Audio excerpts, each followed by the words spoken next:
and see the little numbers that'll start going. It's recording. It's recording. Good morning. We're here with Rod Neff. This is Edmonds Woodway High School and the City of Edmonds Museum Oral History Project. And today's date is September 1st, 2012. And we're really lucky to have a golden tiger, which is really cool. And the interviewers today for this interview to interview Rod Neff, who's an old Edmonds High School graduate, Jeff Bennett, History Club advisor, and Robin Mutali, member of the History Club at Edmonds Woodway High School. And Rod, thanks for coming in today. I have to ask right off the top, Edmonds High School Golden Tigers, is there a group of tigers that continue to meet? Well, yes, the class of '49 meets, I think, weekly down here at the restaurant, with Claire's Pantry. I think it's Tuesday at 11 o'clock, and there's a reasonable group there. I guess they call them Edmonds Tigers. Yeah. Yeah. So. Well, it's really neat to have a lot of the people who will be watching these videos includes the school students. Yeah. Edmonds Woodway High School merged in the '80s, and a lot of the young people didn't realize kind of what are some of the things that happened. Right. So, Rod, as a young person, and you're in Edmonds High class of 53. 53. Yeah. As a young person, tell me a little bit about where you grew up. What was the area in grade school and that kind of thing? Right. Well, I was born in Burbank, California in 1935, and then with my father and my family, we moved up here to Washington in 1943, and that was during the World War II. Oh. And so anyway, a lot of the people, the men where you were working, were frozen to your job. You couldn't just say, well, I'm going to move here and move there. But my dad didn't work for a company. He was a cabinet maker, private individual. And so anyway, we moved up here in '43, and as we come into Seattle, Boeing Aircraft Company was all camouflaged. You couldn't, from the air, it looked just like city streets. And of course, you could still drive on the streets underneath it, but they had this nettings and stuff like that depicting a city, a continuation of the city, masking and hiding the airfield and stuff like that. Anyway, we settled up at Martha Lake, and all the roads were gravel. There was only a couple hard surface roads, and there was a hard surface road from Highway 99 into Alderwood. It was a concrete road, and all the rest of them were gravel. And the school district, by the way, had only 3 school buses, and they were old. A couple of them, I think, were 1934 Macs.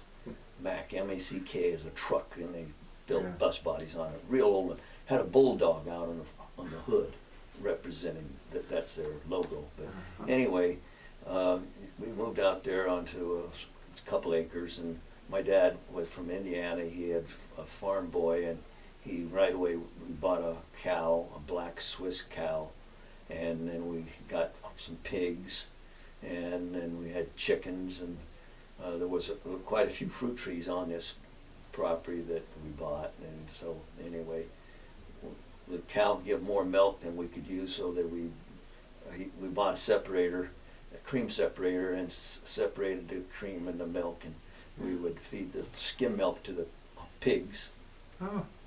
I can remember my brother Des and I, we'd have to, our chores in the morning, we had to get up and feed the pigs, and we did that by a kerosene lantern.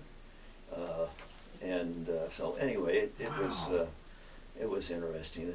There was an old interurban line that you heard of, the interurban trail. Yeah. Well, they had taken the rails out when we moved up. The rails went out in about 1939, but they left the ties, the wood ties, in there. And I remember we played a lot up on that old right-of-way. So it's now that interurban trail. So.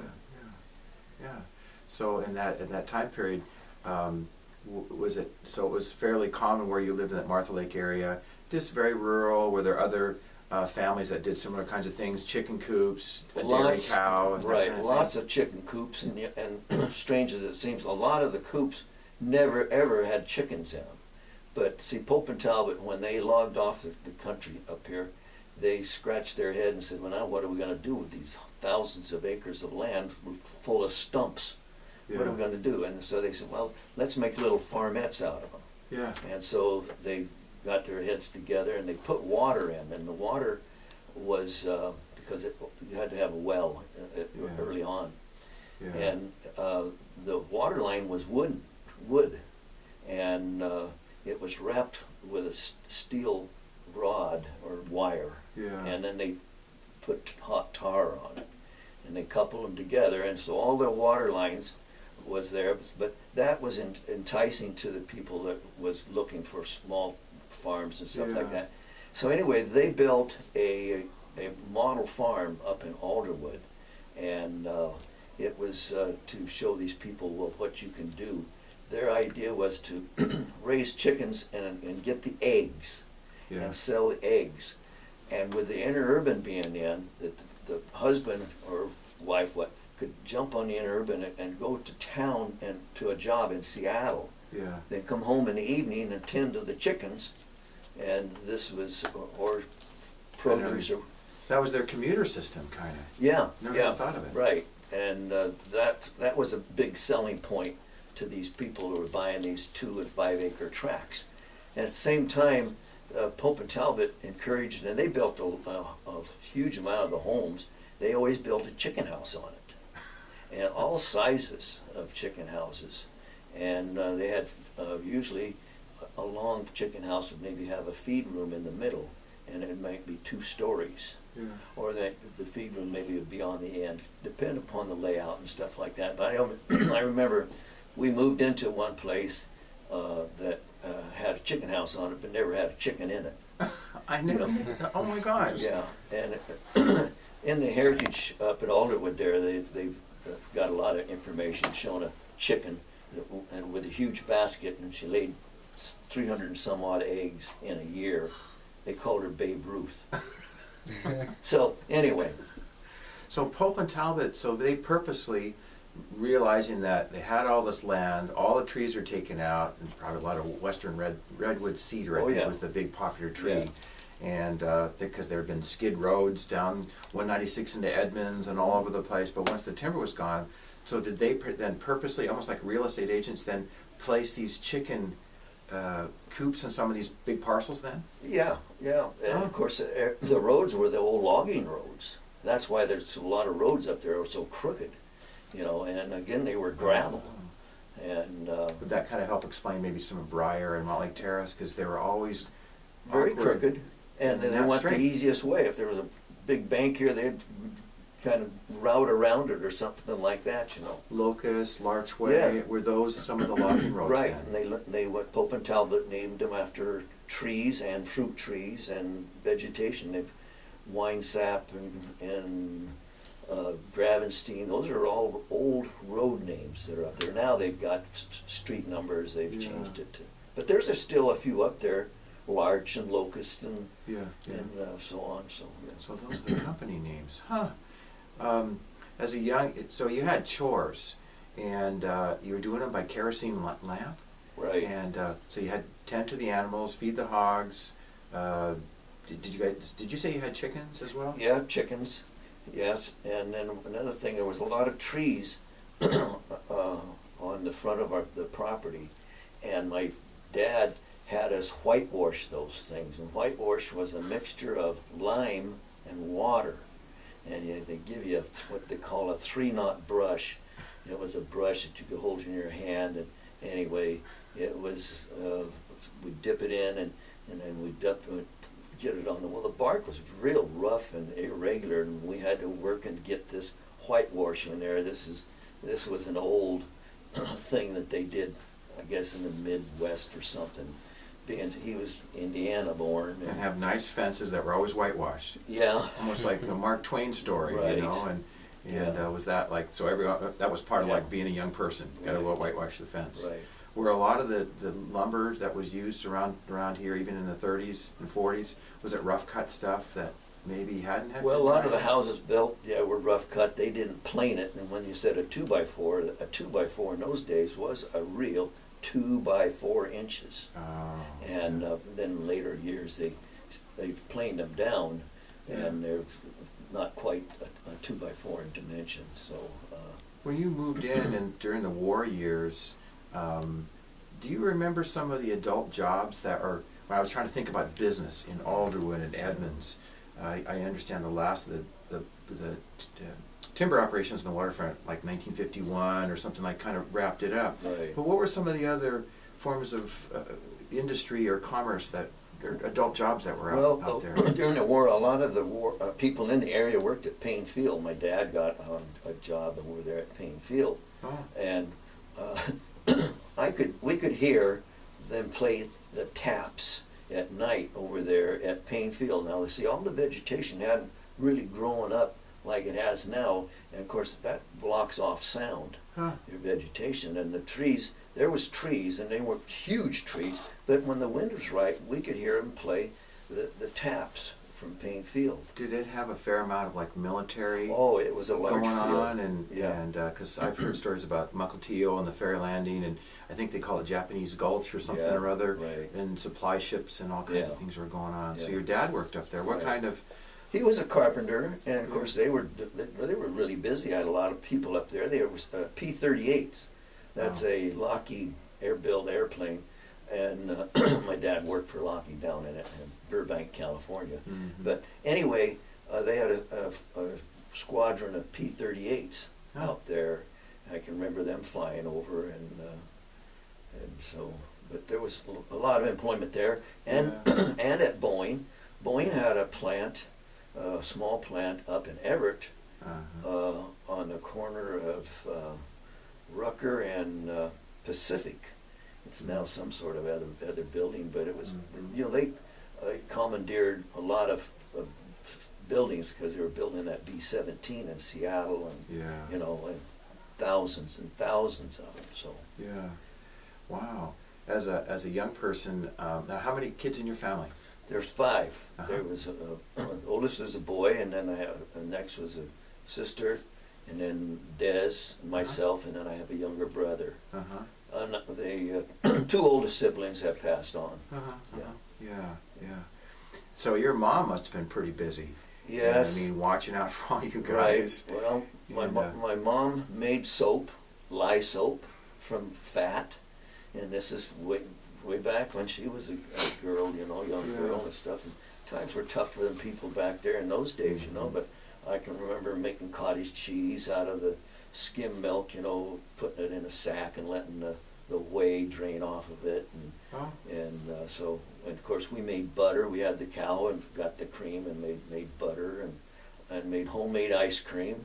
We had an old hand crank. Rock salt or something. Rock salt and ice and So, that's so cool. Yeah. With what did young guys do your age in grade school? So you had your chores, you probably went to school, and I mean it was a rural environment for kids.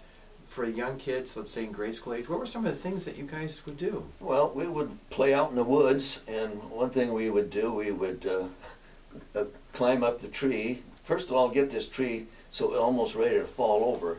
And then everybody climbed except one person, and they continued to chop and cut on this tree, and then they rode the tree down, and this was the thrill. You didn't want to be on the side that was going to hit the ground first, so they, okay, the tree's going that way, so they all got in there. So that was one of the things we did. And then there was a lot of vine maple. Vine maple grows in a clump, and they don't grow too large, but you could kind of shimmy up it, and then if you cast your body out, it would swing over, and you could drop off, and the branch would come back up. It was like monkeys, I guess, playing around. But we did that, and we swam down in Martha Lake. It had a little resort on it, and had a float and a dock and diving board and things like that. So kind of kept us busy. For school, on school days, so there must have been, he said there were 3 buses, so they must have had a pretty big loop on those gravel roads to getting everybody. Was that pretty easy, or that took a while? Well, yeah, it took a little while, and the bus, I remember one thing about it, it had one big door on the front, and it swung open, and it was very large, and everything was steel in those days. Aluminum hadn't taken on.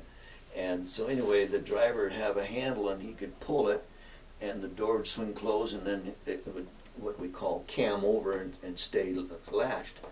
But the roads were so rough and steep. There's some steep hills on it, and twisty and windy. Well, the body of the bus had to twist and flex, and this steel rod that went to the door from his handle would break, and they would braze it. They wouldn't weld it. And I can remember this brass material. There must have been 10 or 15 places where it would break. It didn't seem to part where they brazed it together, but that was. And I wondered, well, why does it keep breaking? Well, I understand now. The twisting of the body, puts tremendous stress on something like that. So anyway, that was. And the roads were all gravel, and it was just that's the way it was dusty, a little bit. Yeah. Wow. The Martha Lake Road, for example, it's got that bottom to it, Swamp Creek down there. But when you started down, you could see maybe someone driving down on the other side, and if they didn't slow down, you didn't slow down either, and give them a dust cloud. If they slowed down, then we would slow down. So when we passed, there wasn't a huge dust cloud. But it was, and of course, gravel was flying too. When you pass in a car going about 40 or 50 miles an hour on gravel, and only got that far apart. So, anyway. Sure was. Now, so you must have gone then. I think you said Alderwood Grade School. Right. Now, presently, that's a vacant area across the street from the Linwood Convention Center. Correct. And so 196 itself was quite a bit different than today. Right. What do you recall about old 196? Well, that was the only section that had a hard surface on it, that I'd say concrete. And it was a concrete road, and it took a jog in it, dodging that Scriber Lake. Oh, yeah. And Scriber Lake sets up in there. And when they, years after, well, I don't know, these must have been in the 60s, they tried to straighten that road out a little bit. And so it's very boggy, and we've got pictures up at the Heritage of them building that, and they put logs down and put dirt on it, and thinking that would give them a good bed. Well, the wood just kept going, and they just kept hauling, and they had the picture you almost have to laugh at. It looks like toothpicks, they're all stacked up in here, and they putting this gravel and dirt on it. And it's pushing it down, and pretty soon these logs started to squirt out, and ends of these logs were sticking up. And I don't know, for years you could drive by there and see these logs sticking up from squirting out, but they evidently got it solid enough, and that roadbed now it's a little bit wavy. But if you look carefully, to the north of that, there you'll see the old roadbed in there. It's part of the park now, that Wilcox Park. Yeah. Oh my. So as a young guy, you moved up during the war years. Young people sometimes hear stories about some of the precautions that the police and municipality took to. Do you remember experiencing blackouts and stuff like that, or practices, or civil defense folks? Especially I remember that in California, because we were right close to the Lockheed aircraft plant, and that was a pretty vulnerable spot down there. Oh, yeah. And they had what they called air raid wardens. A citizen of your block would, he had a cap or a hat, and they'd sound the siren, air raid an alert or a test. They didn't tell you it's a test. It says lights out, and they would. I think they pulled the power in the big, what do you call it, substation. Yeah. And I can remember my dad. He built shades so they could blackout shades so he could put on the windows or something. But anyway, I remember him saying he was a smoker, and he took his cigarette lighter and lit it and went flip like it, and the light come on, and bam, there was an air raid warden there right now. Put that light out.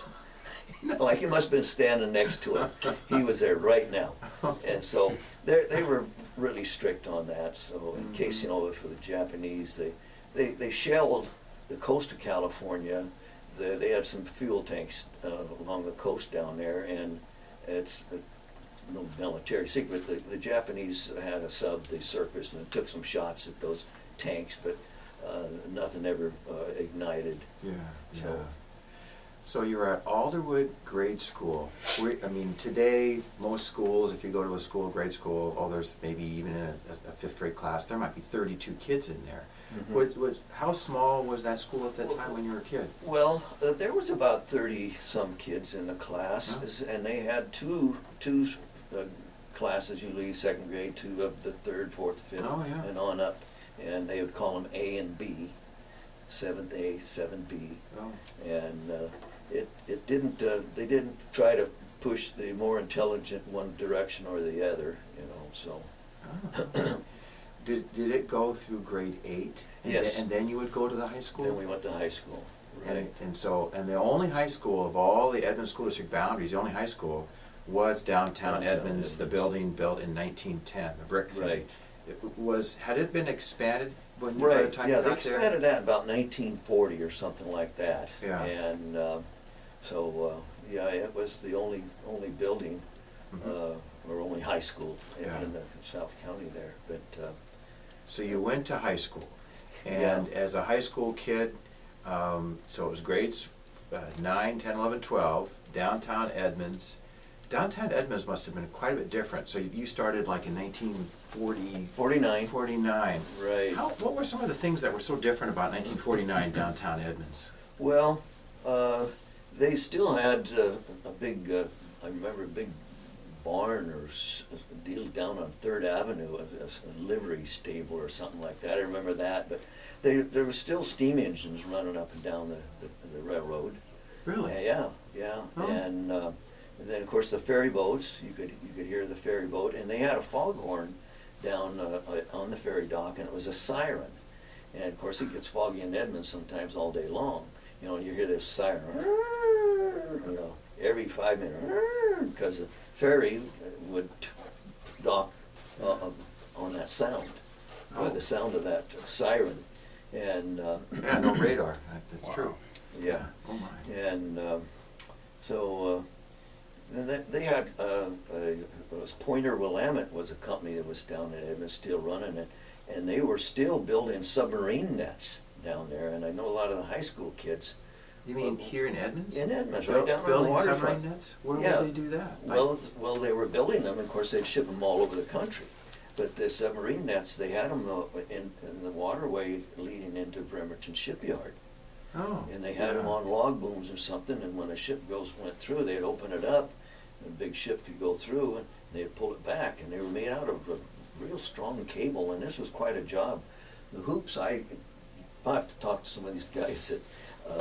But Edmonds people were making them. Oh yeah, then a lot of young kids working down there, young high school guys, because these wires, they had to weave them around and make a loop, and then the next loop would be interwoven, and they would, that's for these ports and stuff. That's what they used as for anti-submarine. And kind of where along the waterfront would that have occurred? Because I remember Andy's Boathouse south of the ferry dock. Yeah, this was probably close to between Arnie's and Anthony's, somewhere along there. Lafarge and Eggy, or something like that. Yeah, so it was loaded with shingle mills. You know, they were just when all the wood was being cut and everything. So people we've talked to talk about the mills had different whistles or something to that effect. They could have. I wasn't aware of that. Of course, up at Alderwood, I got down here a little bit, but I really didn't come to Edmonds until got into the high school. And of course, we turned out for sports. And what kind of sports did you do? Well, I ran in track, and I tried to turn out for football, but I was too small. I didn't. I just didn't find a position for me, but I turned out for track. And what were your events? Well, I ran the low hurdles, short legs, but I made it over it. The low hurdles and the 100-yard dash, and sometimes the 220. I ran the 220 in the relay, the 880 relay, and I lettered for 3 years. I got a letter as a freshman, which isn't always all that happened. But I was on the relay team, and we placed in the district. And if you placed in the district, you could get a letter. Yeah. Oh, wonderful. And then sophomore year, I guess I didn't letter, but I got a letter in my junior and senior year. So. And the track team would have practiced here at the Civic Field, Right. roughly the same cinder track. Right. And you guys would use the field house, which is the Boys and Girls Club. Right, that was a shower room. And I believe those stands were the stands that were there for everything, For a long, football long and the big time, events. yeah. Some early ones, I don't know if they burned down, but they had a fire or something in them. Yeah. I can remember that in that field house, over Christmas vacation or something, we had gym baskets, and you put your stuff in there. Well, I had a bar of Lifebuoy soap and had it in there, and the mice got in it. There was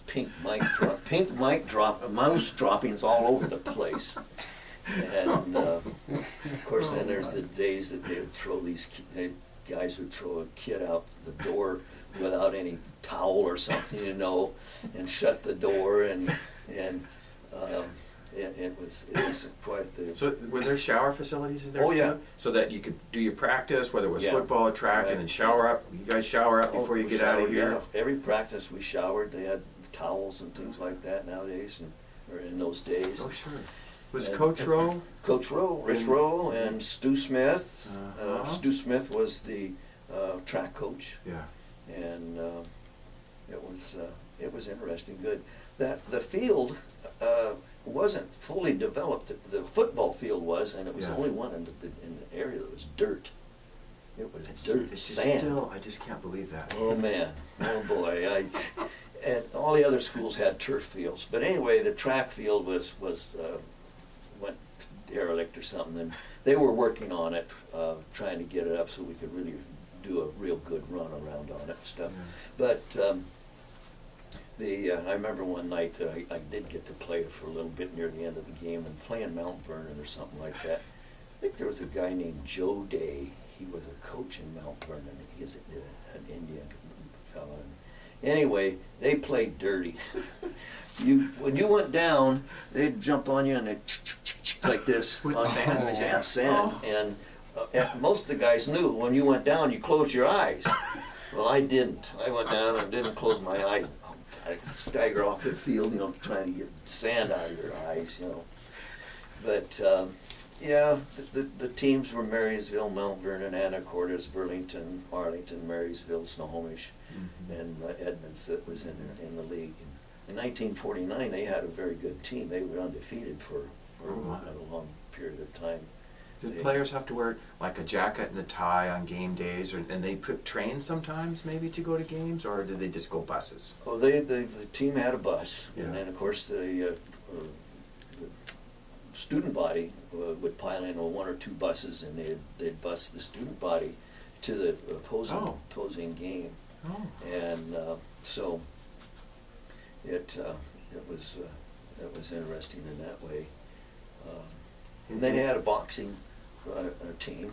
You did? Yeah, and I turned out for that, but I never got into a match. Stu Smith was a prize fighter. He Really? Oh yeah, he took some championship on the West Coast or something. I questioned my brother Dez or something on that. He would tell you, but Stu Smith was one of the first Americans into Japan after they dropped the atomic bomb. Oh, I never. He was a frogman, and they pushed him out to the sub come up, and they went offshore with rubber things, and they said they wanted to know what was going on, Yeah. And he was among, I don't know, 8 or 10 or 12 other frogmen, and they all had passed away way before Stu Smith had passed. But he's got some. So there could have been a fair number of your teachers who, after the war, when you were a young guy, had been veterans of the war and things like that? Yeah. Oh, my. Yeah, there was a teacher named Von Warnicke. He was an English teacher, and I remember him telling me he was a parachuter in Europe, and he says, I remember parachuting out, and you hear these bullets snapping. The Germans were shooting at him, and hear him snapping as he went down. So anyway, yeah. And of course, Bill Phillips was in there, and so there's Interesting thing is Harold Spike Silvernell was my ag teacher. And of course he ended up being the superintendent of the district. Oh yeah. And he was, we had, I think I mentioned earlier once to you that we had a FFA chapter at the high school. That's Future Farmers of America. And if you're a member of that, you need to have a project. Yeah. And you've got an animal or some sort or anything like that. But anyway, we had a tractor, and the tractor had a plow and a disc and things like that. And we'd go out and do custom plowing and disking. And the school had a tractor? yeah, this FFA chapter owned it, and then go to places to practice. Yeah, and we had a truck, flatbed truck with a tank sprayer on it, and we'd go out and spray trees, and that's when they had DDT around, and oh jeez, they're spraying with it. Oh my! And on this tractor, there was a great big buzzsaw blade that we could put on it, about this big around, attached to the back of the tractor. You high school guys. High school kids, yeah. Oh my God. And we were small, you know, and we could go to a person's yard, they'd say, yeah, I've got some wood to cut up. Yeah. And they had fallen as alders or something like that, big logs this big around, Yeah. and 6 or 8 feet long, and big enough that we could lift it up to this blade, and this blade had a saw attachment, had a rocking table. You could put this log on it, and then you pushed it forward, and the saw blade would cut it off. It was just fixed there. Yeah. And can you imagine? Oh my gosh! Nowadays, you know, We don't even. They can't even have scissors anymore. no, let Saw alone even a blades. skill saw around. You What know. did that cut the log in half, or did you like lengthwise? No, not Like, lengthwise. You just cut it, and then you'd move the log down, and it took 2 of us to do it, you know, and Yeah. push it in there and back, and there we go. Yeah.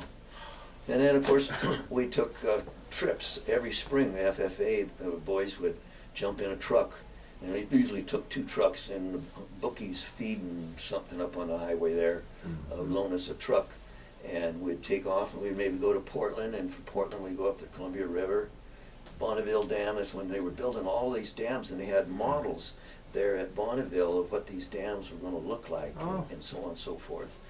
Yeah. And so anyway, that was kind of interesting. Make a big loop. It took us 3 or 4 days. It was on spring vacation. We'd sleep in bags.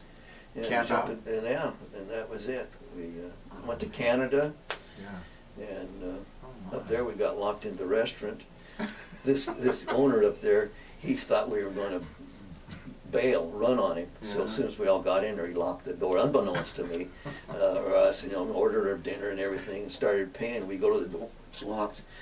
I'll be right there. As soon as everybody paid up, we got to go out. Something that was funny. So When I think about you guys, so you had FFA and your trips that you did. I never knew about the sawmill thing. And there were sports. Were there? they had plays, you know, Yeah. big plays, and Mr. Phillips was a stage manager, or whatever you call it, stage crew director.